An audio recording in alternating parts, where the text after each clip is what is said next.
안녕하십니까. 사회복지학을 담당하는 고병갑입니다.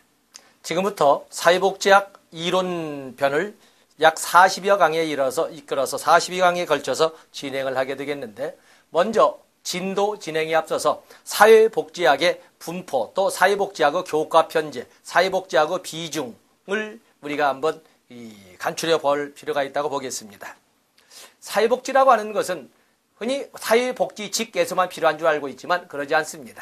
사회복지는 물론 사회복지사 자격증을 가진 분들이 접근하는 사회복지 직렬도 사회복지 직렬의 핵심 과목이 되겠습니다만은, 또 보직에서도 역시 중요한 과목이 되고 있습니다. 특히 많은 보직에 응시하는 분들이 사회복직에 대해서 두려움을 가지고 있는데, 저와 만남을 통해서 그 두려움을 깨끗이 씻어버릴 수가 있다, 이렇게 자신 있게 말씀드릴 수가 있습니다. 사회복지라고 하는 것은 기초 영역, 또 그런가 하면 정책 및 행정 영역, 그리고 실천 영역, 그리고 강론이라 해서 사회복지 서비스 영역, 이렇게 교과를 편제를 하고 있는데, 실질적으로 출제되는 것으로서는 정책 및 행정 영역과 실천 영역에서 주된 비중이 있다, 이렇게 볼 수가 있습니다. 근자의 이 출제 비중을 보면 실천 영역에 대한 비중이 상당히 높아졌다는 걸 알아주시면서, 저도 이 강의를 할 적에 이 정책과 행정 그리고 실천에 대해서 좀 비중을 많이 두고 이게 강의를 진행하도록 하겠습니다. 자, 본 교재를 우리가 먼저 개괄을 해보면, 연역적으로 먼저 개괄하면 다음과 같이 구성되어 있습니다. 자, 본 교재는 제1편에 여기 나와 있는 것처럼 제1편 사회복지 기초편을 넣어놨습니다. 사회복지 기초.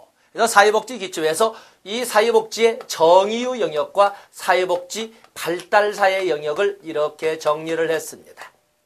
그래서 정의에는 사회복지란 무엇이냐, 또 사회복지는 어떻게 구성되어 있느냐, 사회복지의 관점은 어떻게 변화해 갔느냐라고 이런 것이 쭉 규정되어 있는데, 여기에는 우리가 시험용으로 접근해 본다면 틀리라고 하기보다는 맞으라고 하는 긴장을 푸는 문제로 출제된다는 특징을 가지고 있습니다.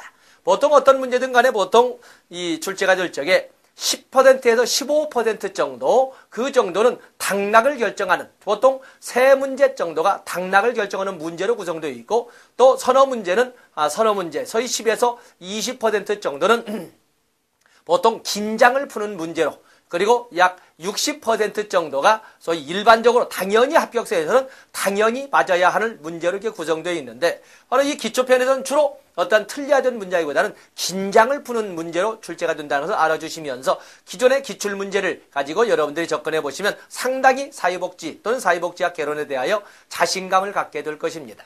그래서 제1편에서는 이렇게 정의와 발달사에서 한국의 복지사, 한국의 복지발달사와 그리고 서양의 복지발달사로 이렇게 구성되어 있고, 그리고 출제 비중은 극히 약하다고 하지만 여기에서는 그냥 이론 배경으로서 본 수업에서는 진행을 하지 않습니다만 여러분의 참고용 도서로서 여기에 인행사 영역을 첨가시켜 놨습니다.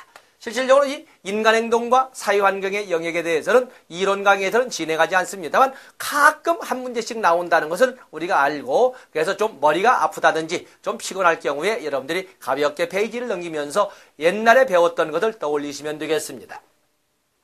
다음에 제2편에서는 정책 및 행정 영역으로 되어 있는데, 바로 이 정책편에서 우리는 이 정책과 법제사를 같이 진행을 하게 될 겁니다. 그래서 실질적으로 보면 사회보장기본법부터 시작해서 사회보장기본제도 및 사회보장기본법, 그리고 그에 따른 사회보험 관련 법률로서 국민연금, 건강보험, 고용보험, 산재보험, 그리고 노인장기요양보험제도 및 법률을 다루게 될 것이고, 그리고 국민연금에 관련된 국민연금 및 직역연금에 관한 연계법, 직역연금 연계에 관한 법률을 또 다루게 될 것이고, 고용보험과 산재보험에 관련돼서는 보험료 징수법에서 중요한 내용을 같이 다루게 됨으로써 실질적으로 하는 정책 및 법제가 같이 진행된다고 생각하시면 될 겁니다. 그 이제 보면은 정책이란 말보다는 보통 다음 제도에 대한 또는 정책에 대한 설명이 옳지 않은 것은 이렇게 나올 때 주로 법조문의 내용을 가지고 어느 정도 숙지를 하고 있느냐를 가지고 출제하는 것이 이렇게 하나의 특징이라고 할 수가 있습니다.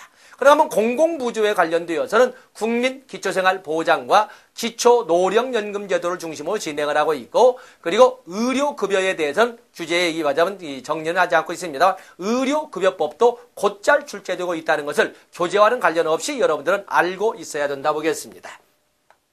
다음에 행정영역에서는 행정영역, 사회복지 행정에서는 보통 사회복지 행정에 대한 특징이나 필요성이나 이걸 쭉 정리를 하겠지만, 동시에 조직행정론에 관련된 다양한 이론들, 그리고 재무행정에 관련된 다양한 이론들, 또 그런가 하면 인사행정에 관련된 슈퍼비전이라든지 소위 이런 행정들을 다루고 있는데, 보통 행정편에서 출제가 되는 것은 조직행정론과 재무행정론에서 꼭 출제가 하나씩 이상은 된다라고 보시고 접근하시면 됩니다. 또 그러면 이 행정편에서 사회복지 서비스 관련 영역 또는 사회복지 서비스 전달 체계의 영역을 바로 여기에다 같이 합산을 시켜놨습니다. 그래서 우리가 보면 정책과 행정 영역을 2편으로 하고 있고, 제3편에서는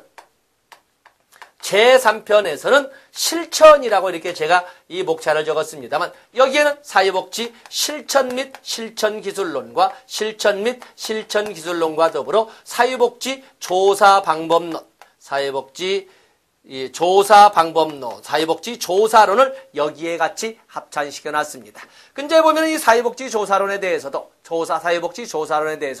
출제 비중이 좀 높아진다. 종래는 뭐 그냥 표본 조사 정도에 이렇게 다루고 있더니, 요즘에는 소위 조사 설계 또는 연구 설계에 대해서, 이번에도 이 연구 설계에 대해서 출제된 걸로 볼 적에 상당히 조사론에 대한 출제 비중이나 출제위원 선임이 좀 잦아졌다, 이렇게 우리가 설명할 수가 있습니다.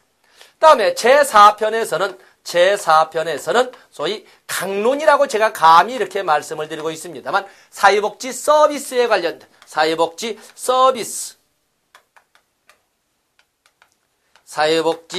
서비스에 관련된 영역으로서 아동복지, 장애인복지, 노인복지, 그리고 한부모가족 지원법 등 각각의 사회복지 서비스 강론과 또 각종 의료 사회사업, 학교 사회사업, 산업 사회사업 또는 교정 사회사업 등 이런 사업 등의 개념을 정리를 해놨습니다. 그렇게 해서 이 교재를, 바로 이 교재에 의해서 이 진도를 진행을 하게 될 겁니다. 그래서 여러분들에게는 시험용 강의이기 때문에 아주 짧고 아주 간결하게 해서 여러분에게 지치지 않는 범위에서 엑기스는 가져갈 수 있도록 이렇게 강의를 진행하게 될 겁니다.